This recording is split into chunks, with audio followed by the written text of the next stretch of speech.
Hi guys, आपका स्वागत है कक्षा 12वीं रसायन अध्याय 2 विलयन के इस लेक्चर में। आज हम देखेंगे अपसामान्य आणविक द्रव्यमान, वान ठाफ घटक और वान ठाफ घटक के अनुप्रयोग। तो इससे पहले के लेक्चर में हम पढ़े हैं अणु संख्या गुण धर्म, और शब्दों को ध्यान दोगे तो परिभाषा को याद करने की जरूरत नहीं है। अणु संख्या गुण धर्म किसी विलयन के ऐसे गुणधर्म जो अणुओं की संख्या पर निर्भर करते हैं, उसके प्रकृति पर निर्भर नहीं करते। किसी विलयन के ऐसे गुणधर्म जो विलय के अणुओं की संख्या पर निर्भर करते हैं, अणुओं की संख्या पे, उसके प्रकृति पर निर्भर नहीं करता, उसको हम कहते हैं अणु संख्या गुणधर्म। और उसके एग्जाम्पल में हम पढ़े हैं परासरण दाब, क्वथनांक में उन्नयन, हिमांक में अवनमन, वाष्प दाब में आपेक्षिक अवनमन। ये सब क्या है? अणुसंख्यक गुण धर्म है। जैसे अगर हम परासरण दाब की बात करें तो परासरण दाब का सूत्र होता है pi equal C R T, और उसका सूत्र जब हम निकालते हैं तो पाई इक्वल आता है W B R T upon M B भी। ये एम बी क्या है? ये एम बी का मतलब है विलय का आणविक द्रव्यमान, विलय का आणविक द्रव्यमान। मतलब ये तो स्पष्ट है कि अणुसंख्यक गुणधर्म किस पे डिपेंड करता है? अणुओं की संख्या पे, विलय के अणुओं की संख्या पे। और स्पष्ट करना है, मान लो अणुसंख्यक गुणधर्म को, तो परासरण दाब किसे कहते हैं? विलयन पर लगाया गया वह न्यूनतम बाहरी दाब जिससे परासरण क्रिया रुक जाती है। होता क्या है देखो, मान लो ये विलयन है और ये विलायक है, शुद्ध विलायक, और इसको हम पृथक रखते हैं किससे? अर्धपारगम्य झिल्ली से, अर्धपारगम्य झिल्ली से। तो वास्तव में इस विलयन का जो परासरण दाब है, विलयन का परासरण दाब, वो किस पे डिपेंड करता है? विलय के अणुओं की संख्या पे डिपेंड करता है। विलय के अणुओं की संख्या जितनी ज्यादा होगी उनके बीच टक्कर भी उतना ही अधिक होगा। मान लो ये विलय के अणु है और ये अणु जो है अर्धपारगम्य झिल्ली से टक्कर लगाते हैं, और उसी टक्कर पे डिपेंड करता है परासरण दाब। अणुओं का अर्धपारगम्य झिल्ली से टक्कर जितना ज्यादा होगा, परासरण दाब उतना ही अधिक होगा। मतलब विलयन का जो परासरण दाब है किस पे डिपेंड कर रहा है? विलय के अणुओं की संख्या पे। इतना आ गया समझ में? अणुसंख्यक गुणधर्म मतलब ऐसे गुणधर्म जो विलय के अणुओं की संख्या पर निर्भर करते हैं। अब होता क्या है, जब हम किसी विलयन का अणुसंख्यक गुणधर्म की मापन करते हैं, जैसे मान लो हमको किसी विलयन का परासरण दाब मापना है, तो उसके लिए सूत्र हो गया एम बी, मतलब क्या है? विलय का आणविक द्रव्यमान। तो किसी विलय को घोल करके जब हम विलयन बनाते हैं तो वहां पर हम ये मान लेते हैं कि अणु की जो संख्या है वो अपरिवर्तित है। जैसे मान लो ये कोई विलय है ए बी, इसके हम 2 मोल ले रहे हैं, 2 मोल, और इससे हम बना लिए विलयन। जब हम इस विलयन के अणुसंख्या गुणधर्म की गणना करते हैं, इन चारों में से कोई भी, किसी की भी गणना करना हो, तब हम ये मान लेते हैं कि विलय के अणु कितने हैं? 2 मोल हैं। मतलब विलयन बनाने से पहले कितना था? 2 मोल था। इसलिए हम क्या मान लिए कि जब हम उस विलय से विलयन बना रहे हैं तो उस विलयन में भी विलय की मात्रा कितनी है? 2 मोल है। मतलब ये जो विलयन है ये आदर्श विलयन की भांति व्यवहार कर रहा है, आदर्श गैस की भांति व्यवहार कर रहा है। और यही मान करके हम किसी भी विलयन के अणुसंख्यक गुणधर्म की गणना कर देते हैं। लेकिन उस स्थिति में कई बार ऐसा होता है कि अणुसंख्यक गुणधर्म का जो मान आता है वो वास्तविक मान से या तो कम होता है या फिर ज्यादा होता है। आ रहा है समझ में? मान लो ए बी कोई विलय है और इस ए बी के 2 मोल को हम घोल करके विलयन बनाएं। अब हमको विलयन का प्राशन दाब निकालना है। तो विलयन का प्राशन दाब निकालेंगे तो ये जो सूत्र है उसमें क्या रखेंगे, विलय के आणविक द्रव्यमान का मान कितना रखेंगे, 2 मोल ही रखेंगे, क्योंकि हम विलयन बनाने के लिए कितना लिए हैं, 2 मोल लिए हैं। लेकिन होता क्या है, जब किसी पदार्थ का हम विलयन बनाते हैं तो वो पदार्थ या तो टूट जाता है या फिर जुड़ जाता है, यानी कि या तो विलय के अणुओं का संयोजन हो जाता है या फिर विलय के अणुओं का वियोजन हो जाता है। तो आपको समझना है संयोजन और वियोजन, क्योंकि संयोजन और वियोजन होगा तो ये जो अणुसंख्यक गुणधर्म है उसके मान में भी परिवर्तन हो जाएगा।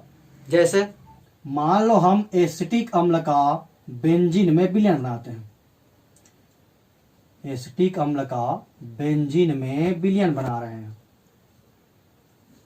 मतलब एसिटिक अम्ल विलेय है और विलायक कौन है, बेंजीन है। एसिटिक अम्ल का हम बेंजीन में विलयन बना रहे हैं और उस विलयन का हमको मान लो प्राशन दाब निकालना है या इसमें से कोई भी अणुसंख्यक गुणधर्म की गणना करनी है। हम एसिटिक अम्ल के 2 अणु लिए CH3COOH। अब जैसे हम एसिटिक अम्ल को बेंजीन में मिलाते हैं तो होता क्या है, यहां पर हम 2 मोल ले रहे हैं, देखो 2 अणु ले रहे हैं ना, एसिटिक अम्ल के 2 अणु।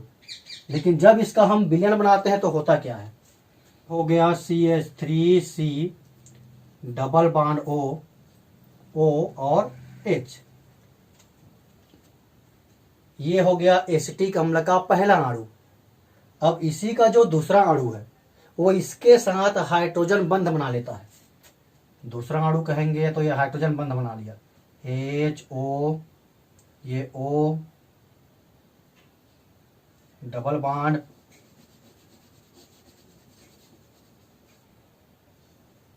CH3।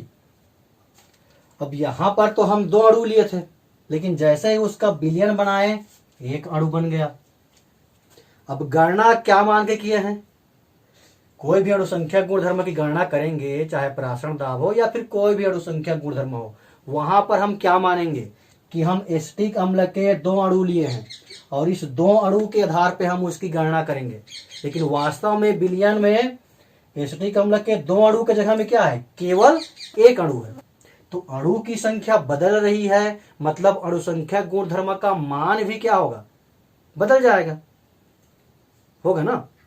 एक और एग्जांपल लेते हैं, मान लो हमको बेरियम क्लोराइड का विलयन बनाना है,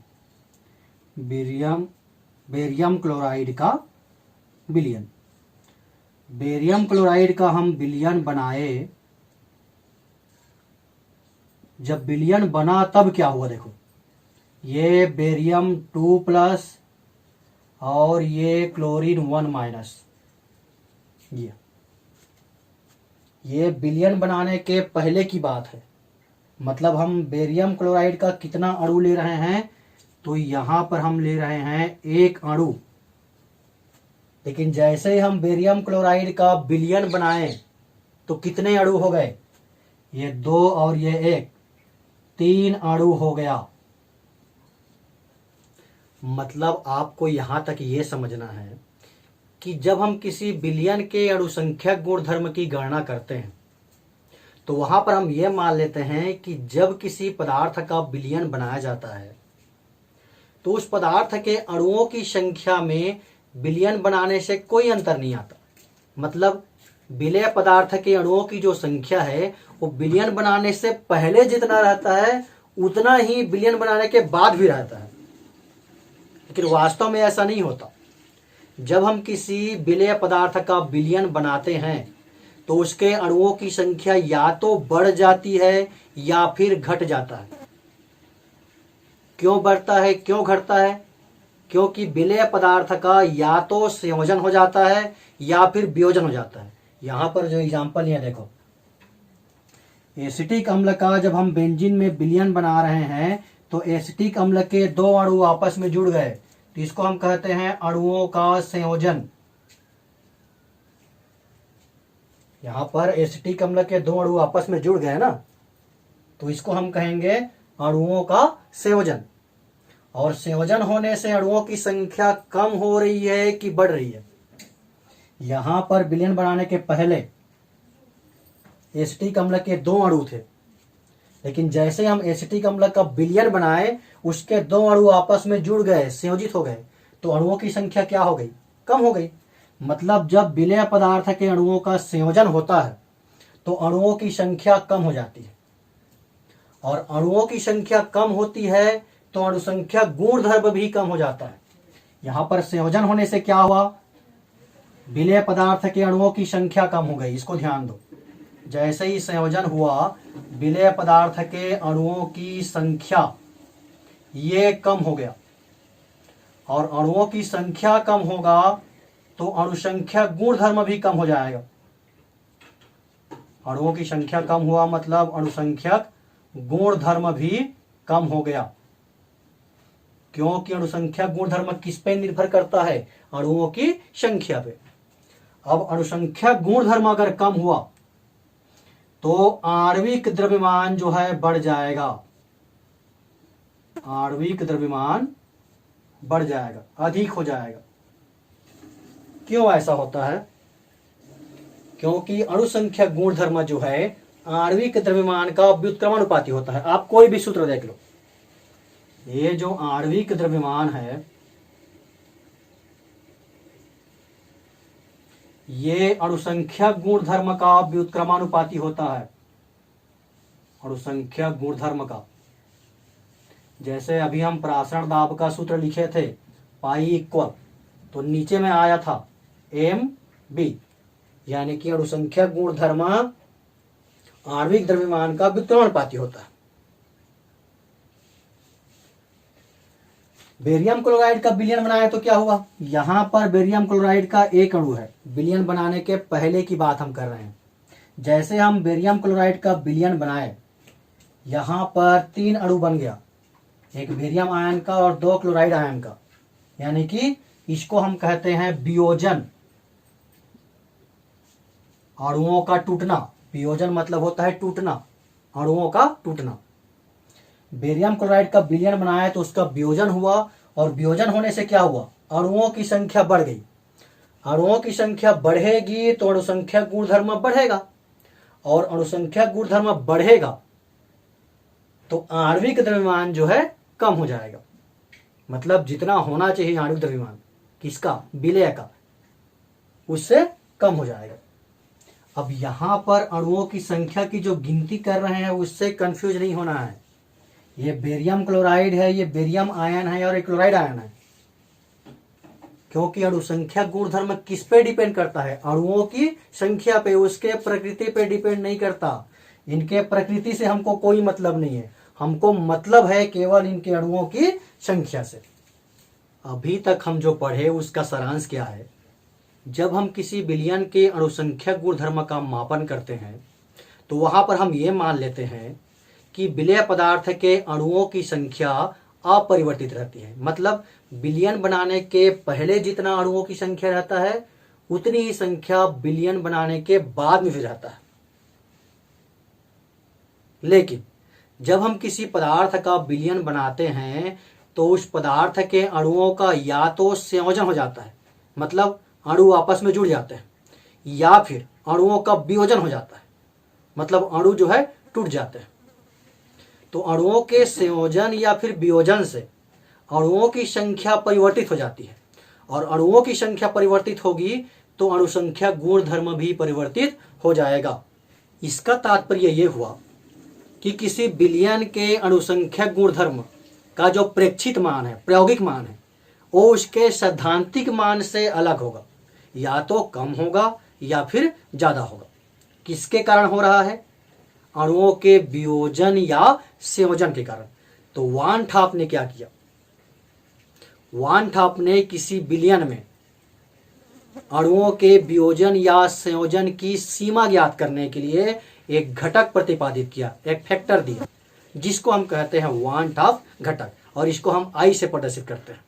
अब हम वान ठाप घटक का मान कैसे निकालते हैं ये देखो। विलेय के अणुओं में क्या होता है? वियोजन या संयोजन। वियोजन या संयोजन के पश्चात वियोजन या संयोजन के पश्चात अणुओं की संख्या।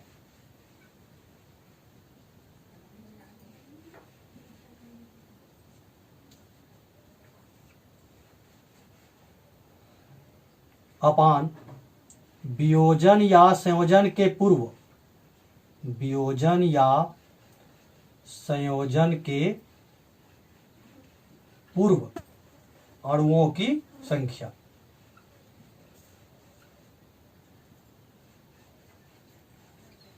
या इसी को हम लिख सकते हैं वियोजन या संयोजन के पश्चात अणुओं की संख्या। मतलब ये प्रेक्षित मान है, अणुसंख्यक गुणधर्म का प्रेक्षित मान, अणुसंख्यक गुणधर्म का प्रेक्षित मान बटे अणुसंख्यक गुणधर्म का, अणुसंख्यक गुणधर्म का सैद्धांतिक मान, प्रेक्षित मान बटे सैद्धांतिक मान। ये अणुसंख्यक गुणधर्म के आधार पे है। लेकिन अगर हम आणविक द्रव्यमान के आधार पे कहें तो हम जानते हैं कि आणविक द्रव्यमान जो है अणुसंख्यक गुणधर्म का व्युत्क्रम होता है। तो ये प्रेक्षित मान और सैद्धांतिक मान उल्टा हो जाएगा। यानी कि इसको हम लिख सकते हैं सामान्य आणविक द्रव्यमान, सामान्य आणविक द्रव्यमान बटे प्रेक्षित आणविक द्रव्यमान, प्रेक्षित आणविक द्रव्यमान। ये हो गया वान थाफ घटक। लिखना क्या है आपको, वान थाफ घटक किसे कहते हैं। तो वान थाफ ने किसी विलयन में वियोजन या संयोजन की सीमा ज्ञात करने के लिए एक घटक प्रतिपादित किया जिसे वान थाफ घटक कहते हैं।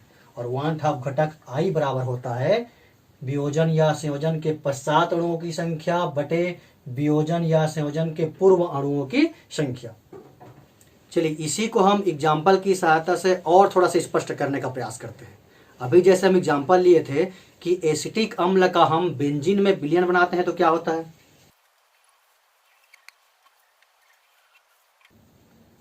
एसिटिक अम्ल के दो अणु आपस में जुड़ जाते हैं। मतलब यहां पर संयोजन हो रहा है, ये एक अणु हो गया।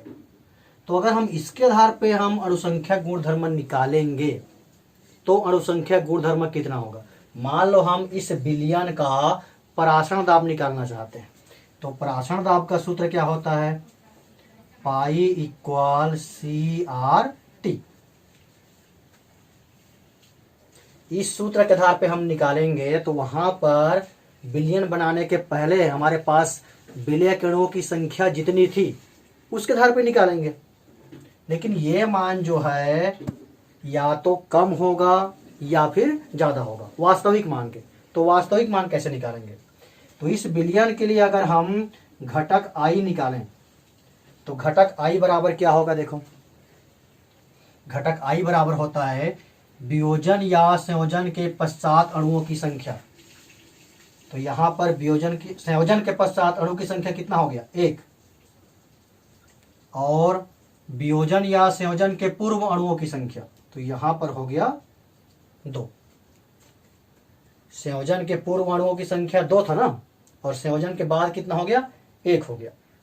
तो अगर हमको इस विलयन का सही परासरण दाब ज्ञात करना है तो उसके लिए सूत्र हो जाएगा पाई इक्वल ICRT। ये सही सूत्र है। पाई इक्वल CRT कब होगा, यदि विलय के अणुओं का वियोजन या संयोजन ना हो। लेकिन हम देखते हैं कि विलय के अणुओं का या तो संयोजन हो जाता है या फिर वियोजन हो जाता है। अब यहां पर अगर हम इसके मान को रख दें तो पाई इक्वल ये I का मान कितना है, 1/2 CRT। इसका मतलब यह हुआ कि अगर किसी विलयन में अणुओं का संयोजन हो रहा है तो अणुसंख्यक गुणधर्म का मान जो है कम हो जाता है, हो रहा है ना। और अगर वियोजन होगा तो अणु की संख्या बढ़ जाएगी। यानी कि अणुसंख्या गुणधर्म भी बढ़ जाएगा।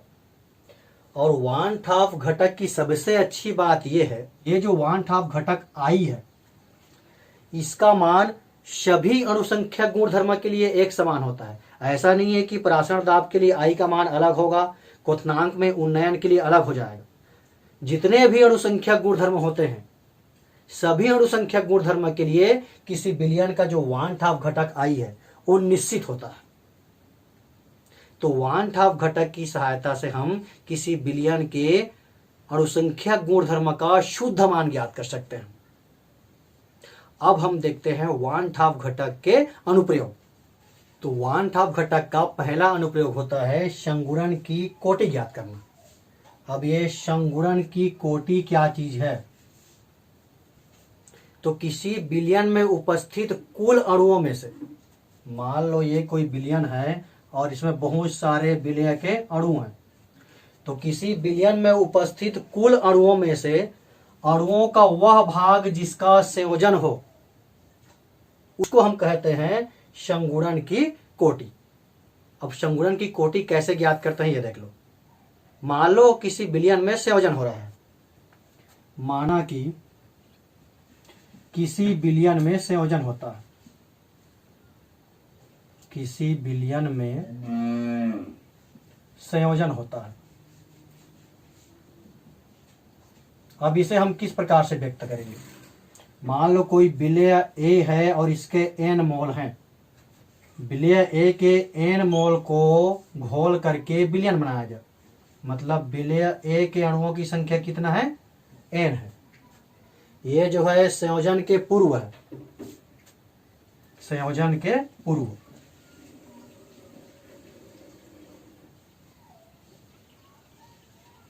मान लेते हैं इसका संयोजन हो गया, तो संयोजन होने के बाद क्या हो जाएगा? संयोजन होने पर, अच्छा यहां पर हम अणु की संख्या कहेंगे तो यहां पर अणु की संख्या है मान लो 1 मोल। विलय ए के 1 मोल में अणुओं की संख्या n है जिसको घोल करके विलयन बनाया जा रहा है। चूंकि हम संयोजन के पूर्व की बात कर रहे हैं तो संयोजित अणुओं की संख्या क्या हो जाएगा? 0 हो जाएगा। अब जैसे ही संयोजन होता है, मान लेते हैं संयोजन जो है अल्फा है, अल्फा, तो संयोजन होने पर अणुओं की संख्या कितना हो जाएगा? अल्फा अपान n। अब 1 मोल था, उसमें से अल्फा जो है संयोजित हो गया, तो बचा कितना?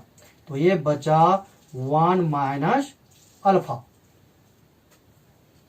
1 मोल था ना, उसमें से अल्फा जो है संयोजित हो गया, यानी कितना बचा? 1 माइनस अल्फा बचा। तो कुल अणुओं की संख्या कहेंगे तो कुल अणुओं की संख्या, संयोजन के पश्चात कुल अणुओं की संख्या कितना हो गया? यहां बचा है 1 माइनस अल्फा और ये है संयोजित अणु अल्फा अपान n। तो ये हो गया संयोजन के पश्चात कुल अणुओं की संख्या। अब यहां से हम निकाल सकते हैं वान हाफ घटक। तो वान हाफ घटक बराबर हो जाएगा, वान हाफ घटक आई बराबर संयोजन के पश्चात अणुओं की कुल संख्या, यानी कि 1 माइनस अल्फा प्लस अल्फा अपान n बटे संयोजन या वियोजन के पूर्व अणुओं की संख्या। कितना था? 1 मोल था। अगर हम इसको हल करें तो I equal 1 minus alpha plus alpha upon n, या फिर ये हो जाएगा I minus 1 equal minus alpha plus alpha upon n।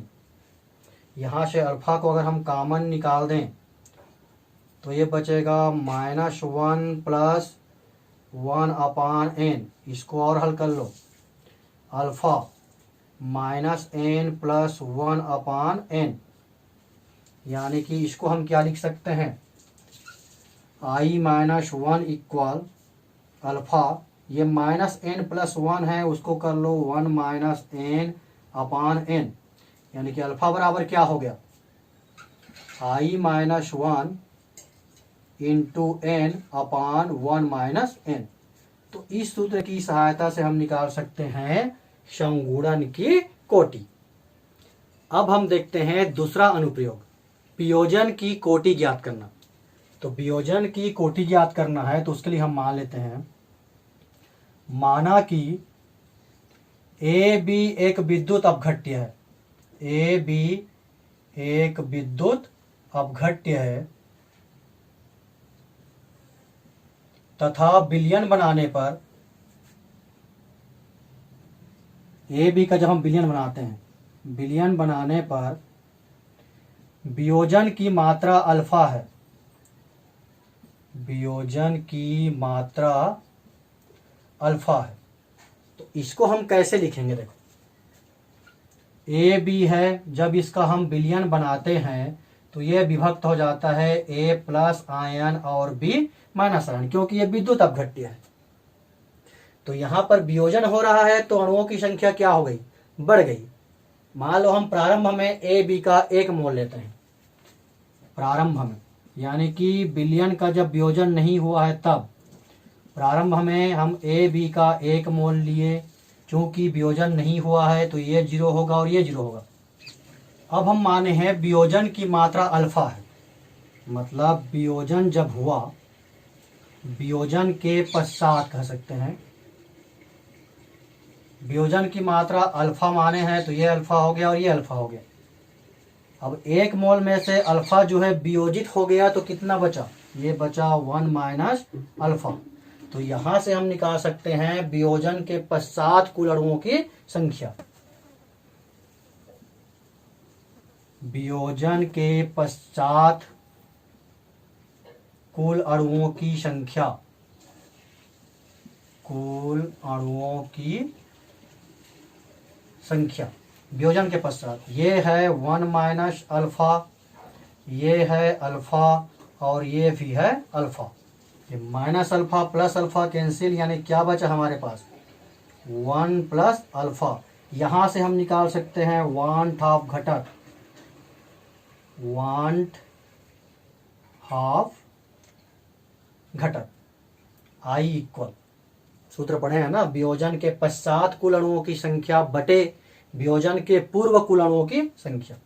तो वियोजन के पश्चात 1 प्लस अल्फा और वियोजन के पूर्व 1, यानी कि आई बराबर आ गया 1 प्लस अल्फा। तो अल्फा बराबर हम कहें तो ये हो जाएगा आई माइनस 1। तो इस प्रकार से हम ज्ञात कर सकते हैं वियोजन की कोटि। और इसके साथ ही अध्याय 2 जो है कंप्लीट होता है। तो नेक्स्ट लेक्चर में हम देखेंगे अध्याय 3।